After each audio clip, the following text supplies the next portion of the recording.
How we doing, YouTube? So this week, part 2 is going to be how I actually build the cutting boards with the lumber that we just milled up last week. So this one, some of the first ones I did, I was obsessed with having everything being almost symmetrical. I can't talk. Kind of got away from that for a while, but this week I'm kind of wanting to see if I can't do a few kind of like that, although I only have enough clamps for one more. I've got, 3 more drying right now. So I just do a quick dry fit, just to kind of get an idea of what I've got wood-wise, how everything's gonna look. I've also cut a few other boards up since last week's video. I just did it on my own because, let's be honest, sometimes it's kind of nice to just rip through stuff quick and not be fumbling with the camera. But yeah, so this is how I did a lot of my early boards. It was, centerpiece, work my way out, keeping everything fairly symmetrical, and all of that. And pardon my Facebook notifications back there. I think that's somebody that I'm trying to get into a craft show with right now. So right now we're sitting at a hair over 11 inches. I have to be careful because my primer, my planer can only do 13 inches wide. So I think the outside could do, and a 1/4 inch is just going to be a hair too thick, unfortunately. This one's going to have all 5 types of wood that I make cutting boards with. If you're paying attention to my numbers, I actually just added another board type, and we are an 1/8 inch over. So what we're going to do to get rid of that, we're going to pull these 2 short strips out. They do look really good once they're sanded down and finished, but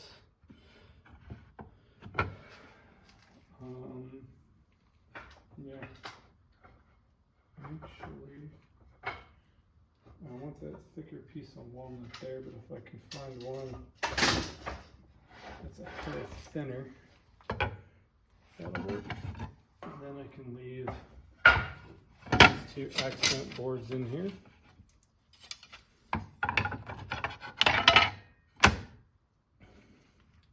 Of course, this one's way shorter than the rest. I don't know how that got mixed in. Those are the ones that I use for clipboards that I make as well. Exact same concept behind making a clipboard is what you're seeing here, except at the end I screw a clipboard clip on the top after I cut it in half. And by the way, last week's video actually encompassed about 4 hours of work in 10 minutes, so don't be fooled. It does take a fair bit of time to get wood to this point. And we're at 12 3/4, which is about as wide as I can get. So this is all dry fit and ready, so all I do is flip these up on end, keeping them in the same order as they're in right now. You want to leave a little space between them. And the one on the end I don't flip up because it actually does not need glue, because this piece will glue into that. So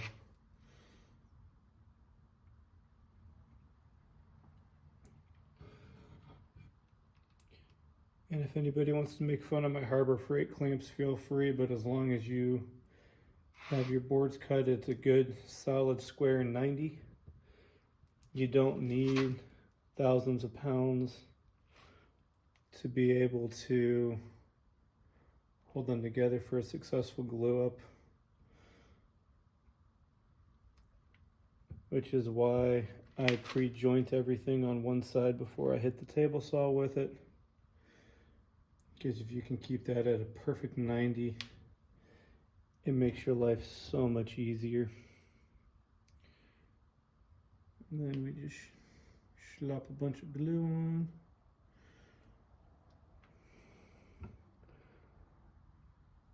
And there are tricks for how tight to run clamps that I've seen on all over the internet, which is what I generally do so that I know they're all glued up properly. Then I just got a little glue brush. You can use a finger too, but as soon as I'm done with this, I'm going in and playing with my laser, so if I can keep glue off my fingers, that would be preferable. And actually I'm going to be flipping something on a printer before I do my laser. Got to get some keychains burnt. Then you just smear the glue all over the face. I might use a little more than what some people would say you need, but I want a nice healthy squeeze out when I crank these clamps down.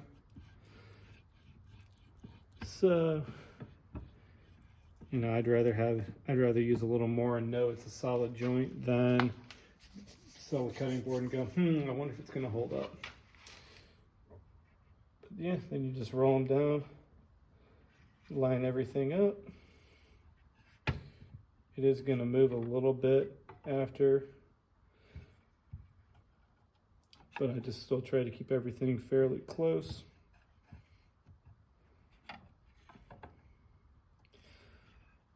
And all right, there's that. Push those in. And just try to square this up as best you can. Like I say, they do shift a little bit as you flip everything over and place everything. And tomorrow morning, which will be a transition for you, but it'll be tomorrow morning for me, when I am taking clamps off of this and throwing it on the miter saw to square everything up for the last time. You'll see, taking the extra minute to do that saves a lot of wood. I can't say it saves a lot of time because it's literally 2 cuts on there. Although I think this one I'm gonna make into 2 little or smaller boards. So that'll be, yeah, we'll cut it in half, so it'll be 3 cuts. All right. And then just take a look at the bottom, make sure nothing's bowing on me. If it looks like it is, just whack it with a hammer and mallet a couple times. I prefer a wooden mallet because you don't put as deep a dents in the wood. And then, yeah, that'll hold. We're gonna try a couple of new clamps I've recently heard are decent for doing this type of stuff. So again, I ain't afraid to spend money at Harbor Freight because, let's be honest, if their tools work and they're cheaper, well, the more of these I can make in a night, the easier it is for me to get inventories kept up with orders, stores, and anything of that nature. So some people will tell you should use cauls. Sometimes I do, I just can't find the ones I have made. All a caul is a piece of wood that you cover in packing tape. And then the outside, the wood glue won't stick to it that way. And it's usually a very straight piece of wood. I actually buy the straightest hard oak or something, some type of hardwood if I can afford it when I make some. And then you just take them on the end And take a little clamp like this and put one on either side of your clamp and clamp it down. It just helps hold everything flat and level. The problem is some of these boards are different thicknesses, so it'll still allow some of them to twist up in there.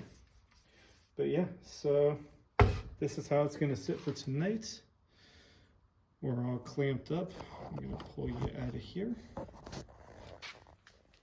And tomorrow, I'm going to walk you through on this board for cutting the edges, running it through a planer, my sanding steps, and how I apply wood finish, which I also make myself. And then I'll probably time lapse the other 4 that I have back here. I have one that's drying out of clamps, and then 3 more that are drying right now. And if they're not dry, then I'll crank some heat up tomorrow and probably do it Wednesday morning, and then just do an immediate release. Depends on how everything dries, which depends on temperature, humidity, and all that. So with that said, I'll see y'all tomorrow. Good morning, YouTube. So today we're gonna finish up this cutting board that we started last night. So we're just gonna start by popping all my clamps off. Looks like the glue did set up all the way, so I'm just gonna pop these guys off.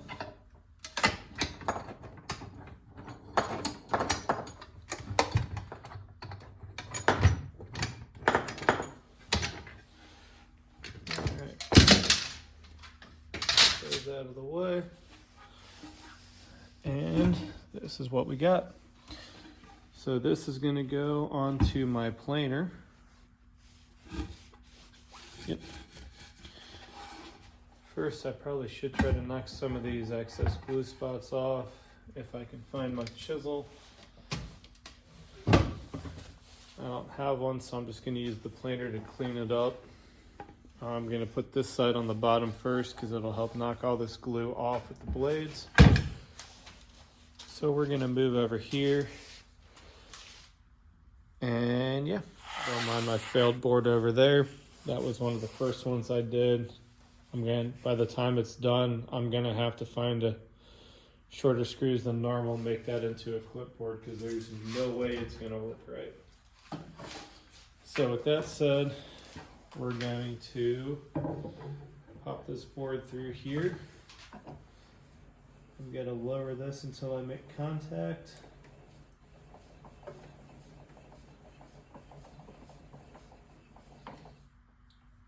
Just like that. Not too much.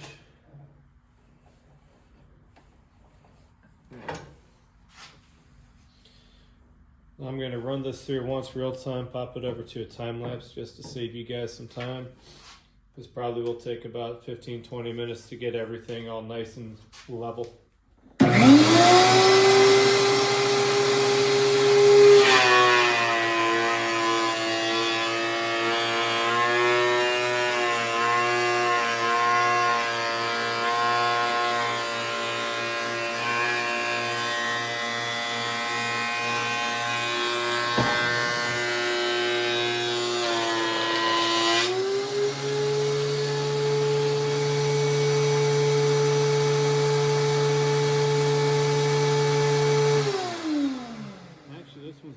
Fight with me. I just need one more pass.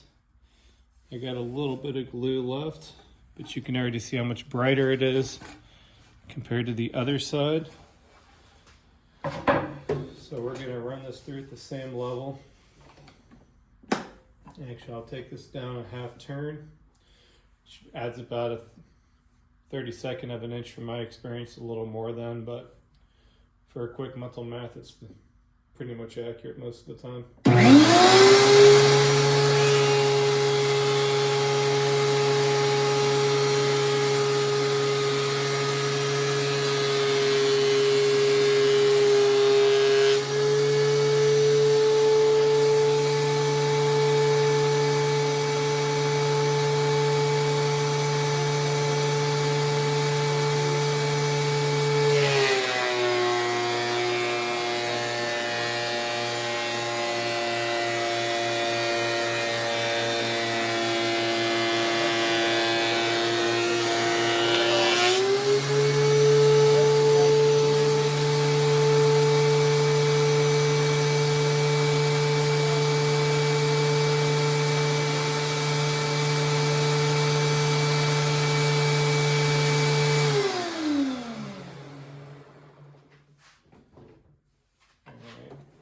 appreciate my board. I put it in cockhead.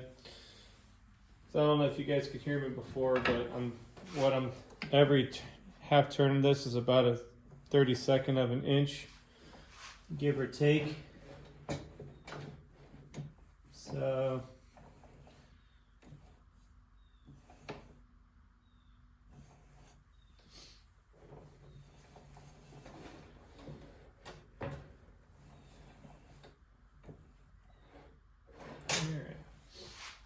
So that'll take a 32nd, that'll take a 16th. Feels like I've got about a 16th at the highest points that I'm feeling. Because what we're trying to do is take off enough to make everything flat, but not so much that it's gonna make it, I don't wanna take too much off because I want this to stay as thick as I can possibly keep it. So with that said, we're gonna run this through one more time.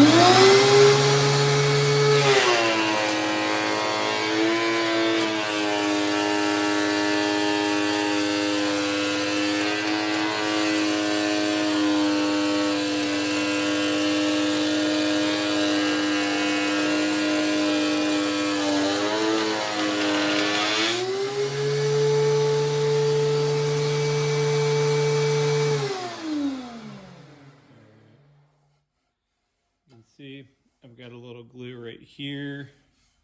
There's a couple little rough spots here and there around here. So what I'm gonna do is pop this over to the finishing speed, which is slower, which will leave this even smoother than it is right now. And we're gonna continue to take off about a 32nd or maybe even go down to a 64th, depending on how everything's feeling. But this is definitely gonna need at least a 32nd taken off. The other side's going to need a 32nd as well. And then hopefully, well, let's be honest, hopefully at that point it will be good. And the more I'm looking at this, the more I definitely think this is going to be a very pretty piece, especially if I cut it in half to make two boards out of this. So when we go to the next step, I'll take care of that. So we're going to drop it a 32nd, turn this on, because I can only switch cutting speeds on this with it running. Otherwise you risk messing stuff up.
What the heck did I do wrong there?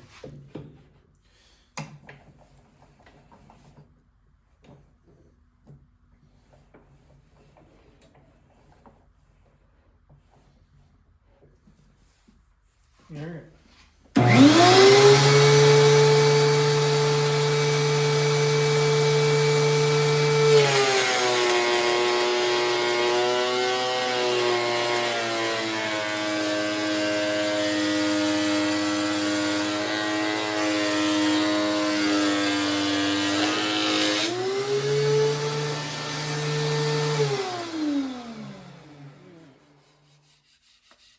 Nice and smooth. Now we're going to run to the miter saw, square these ends up. See how I got little gaps here? We're going to square that up on both ends. And we're going to cut this bad boy in half. Then it's just the router sanding and heading to the basement to throw a little finish on it. So we got this. We got that. And I got my little baby tape measure. Usually I use that one for laser engraving, but it was right here, so I'm just going to use this one. Now again, like everything I do, I'm trying to minimize how much wood I cut off. So that'll make contact. That'll make contact, so we are good to make this cut. Now we just run the saw through.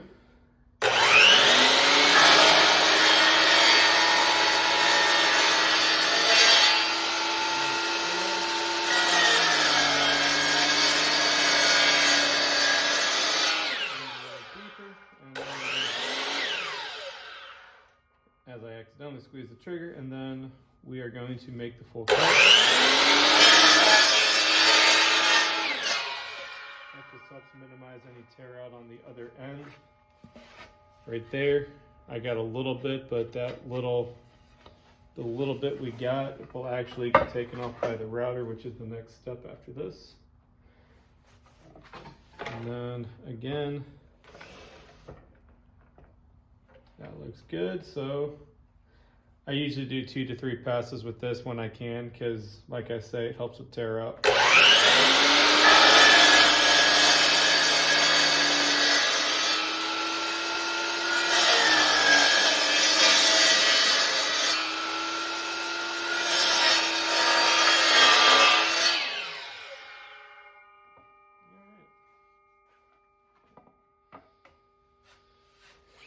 And these usually don't come out absolutely perfect when I do this, because like I'm at 23 5/8 for the total length now, which means we lost about 3/8 of an inch from what I just had to cut off. So my blade width is about 1/8 of an inch, so we're just going to do the easy math. 23.5 divided in half would be what? 11 3/4. So what I'm going to do is run this in. We're going to hold this 11 3/4 minus 1/16, because that'll be half of the blade kerf, which is the thickness of the blade for your final cut. There we're at 10 15/16. Again, if it's not perfect, it's not perfect. But right there is 11 3/16. So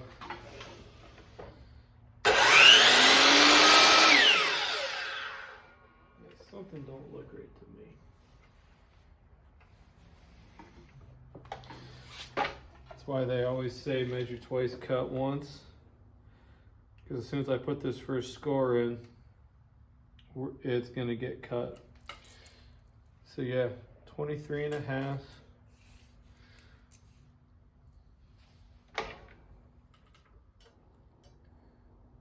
(11 3/16).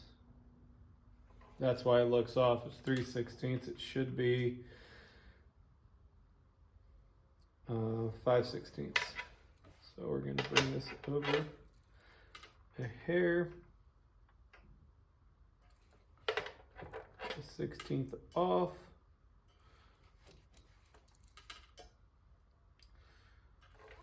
That looks good there. Everything looks nice and square to the back of the fence. Measurement is still good. That looks better.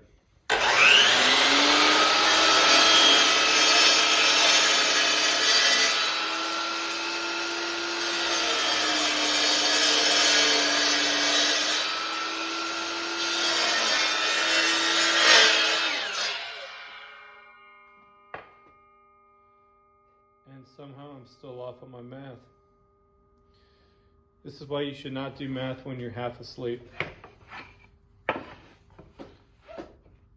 But hey, you know, when you're looking for a smaller cutting board, it's not like it really matters, but Yeah, it was off by a hair. I don't think it's that bad though. It's only about 3/8 of an inch, so like I say, it doesn't have to be exact. All right, so now we're at the router table. Don't mind the mess. And now all we're gonna do is put a 45-degree chamfer around the whole edge, and then sand, and then we're onto the basement to throw a little finish on it.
So now we got our edges all chamfered, which is what that angle on the edge is supposed to be as I try to line it up.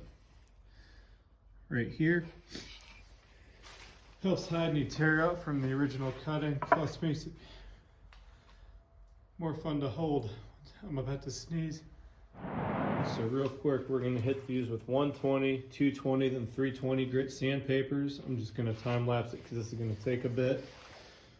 Once we're done with that, we're gonna go in. I'm gonna throw some board butter on here. I'm gonna pre-coat it with some mineral oil as well, which I actually have here. That'll give the oil a chance to soak in a little bit while I head in. We'll throw the board butter on it. Wipe everything down when we're done with that.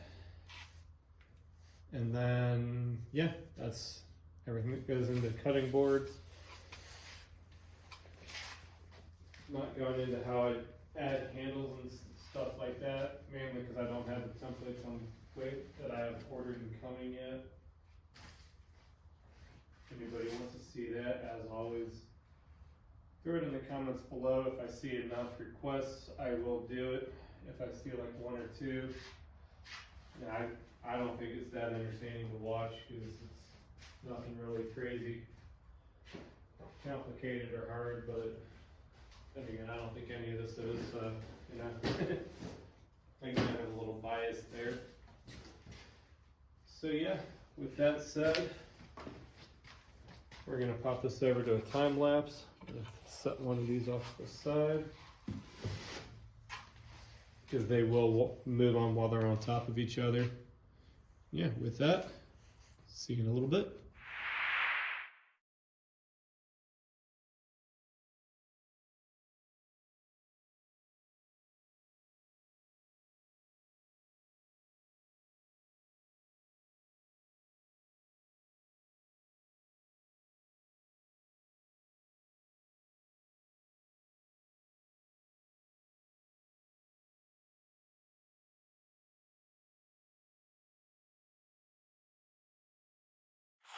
We're back, all done sanding.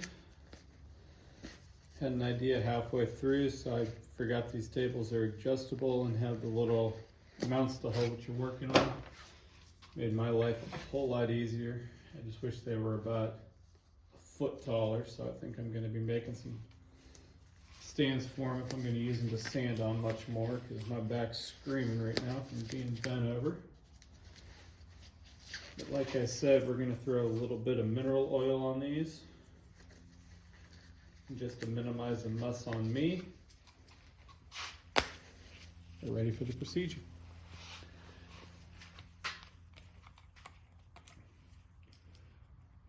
I do mix my own board butter, but this is an idea I had the other day just to try to pre-prep them. So that way I know this gets in nice and deep, because the board butter with the beeswax is thicker, so I don't know if I just want to make sure we get this worked nice and deep into the wood. Ouch. You guys are coming off, because they're really sharp when you whack your hand into them.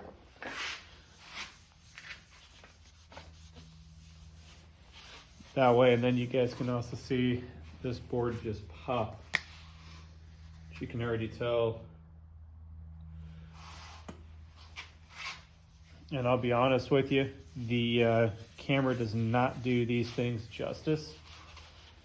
I've had people that watch YouTube that have ordered from me, and there's just no comparison to the picture versus what you get. So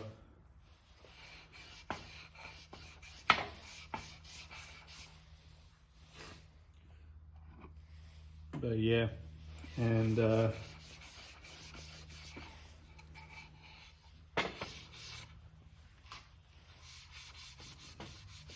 does not take much of this oil. I am making sure I add it to the end grain though, because this will absorb it up into the fibers. Because the fibers act like straws, and they run this way through the wood. So I mean, just think of it as a huge cluster of microscopic straws, and that's actually how the sap moves through the tree, how it gets its nutrients and moves everything throughout. It's probably too much, but whatever.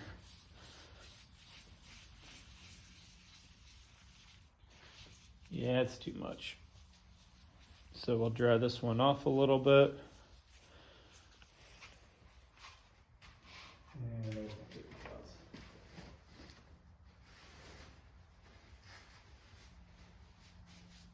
I'm trying to not get this oil all over my clothes right now too, because it can be a bear to get out.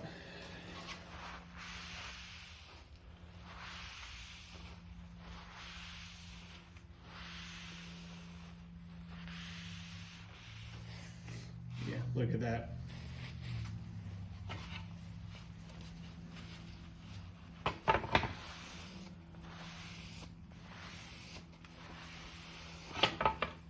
like I said, this is the base coat. I'll throw some board butter on the top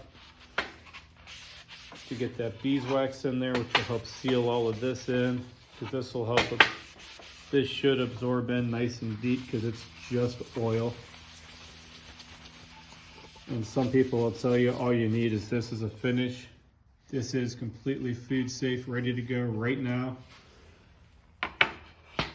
I would recommend letting it, if I was to hand this to you right now, I would tell you let it sit for a day or two and then run some warm to hot water over it, just to make sure everything is absorbed in, and then any potential dust it picks up gets rinsed off before you use it for your any food that you're cutting on it. But I mean, you won't. I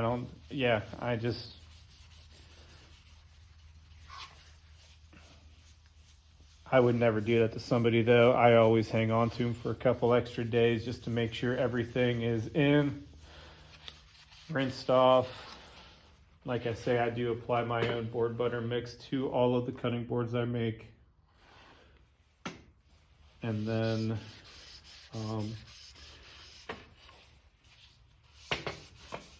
I'm hoping this actually makes it to where, or it should, I shouldn't say hoping, this should make it to where I don't need to let it sit overnight with board butter sitting on it, because this will absorb up in and give me a nice pre-coat. Because once I stop this one, my dog doesn't even know I'm home right now, so I'm gonna let him out, run him for a little bit, because I was out running some errands before I did this morning. And then we will get that all ready to rock and roll. And like most of my projects, this one will be at my table for my next couple shows or until it's sold. You can always send me a Facebook message or email if you're interested in picking anything up. Let me know specifically what you want. And I can always send you pictures of current stock until I get my website up and running. Unfortunately, that's the only way or it's the easiest way for me to keep track of everything. And just understand, if I send you pictures and it takes you a week to get back to me, if something sells in the interim, then yeah, that's what happens if you snooze.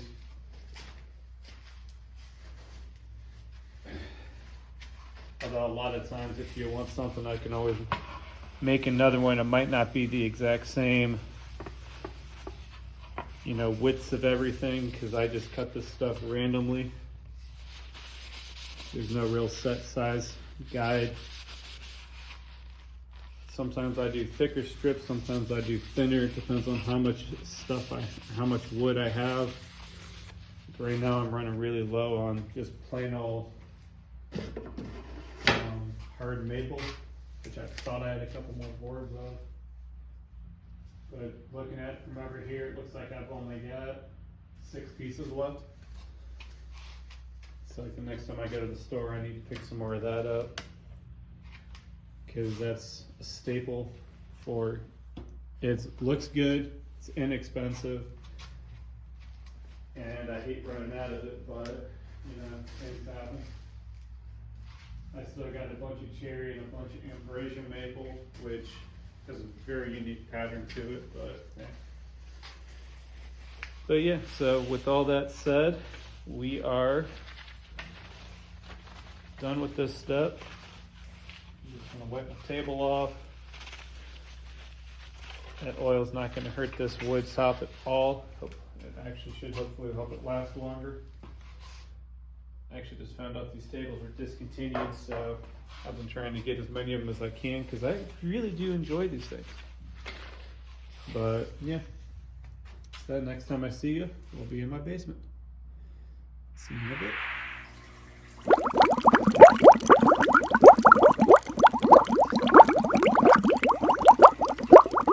This is a quick fishy aside, because let's face it, I love my puffer fish. are all set up, and no, these boards will never touch this table. This is where I do a lot of my spraying and finishing. So I've got a 1 quart thing of my board butter. This is all that's in the tins that come with all my cutting boards. It just comes out like a wax. It does have the mineral oil in it as well. Yeah, then you just smear it on. Nice heavy coat. Make sure you hit your edges. Sorry, my phone's giving me a notification. I guess its battery's about to die and it's like, oh no, I'm at 10%. But we should have enough to finish this.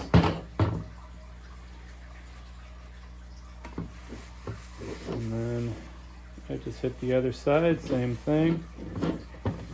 The lighting down here is nowhere near as good, so it's hard to tell. You can see a little bit of residue over the whole thing, which is exactly what I want. I do the same thing to the other one. You can see it does spread very easily. But that wax helps clog up those pores, which will help hold that oil in a little better. And that oil is what will help keep everything. You want to keep a certain level of moisture in a cutting board so it does not crack. If you exceed it, you weaken the wood. That's why dishwashers can break a cutting board, especially end grain. Holy cow, is end grain susceptible to that? Especially if you make them thinner. I've not released any end grain cutting boards yet personally at this time of recording, or by the time this video goes up, because it's literally going to get tomorrow afternoon.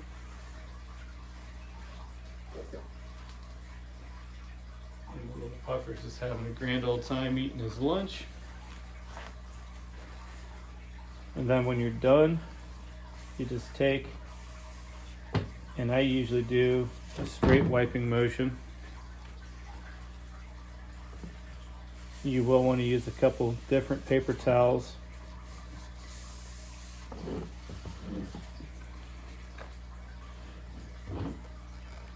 Usually when I'm done with this, I will actually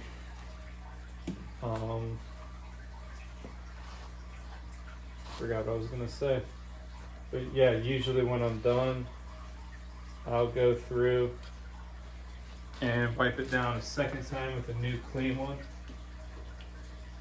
I guess you guys can't see the other side of me hitting this. So I'll put it back here. Oh, it's kind of in frame, so we'll just move the camera because I don't feel like rearranging everything. And this is just sitting on top of another bigger thing of board butter, because I keep a lot around here because, well, let's face it, when I run out to try to do cutting boards, I don't like breaking cans open to do them. The only time I do is if the cans are too damaged to be able to sell.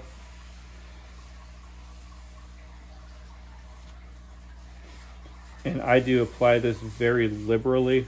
By the time it gets to you, you shouldn't need to put as heavy as a coat on. You should be able to get away with doing one whole board with what I put on one half of these. I just use more because I'm also working it into the grain while I'm pulling the excess off.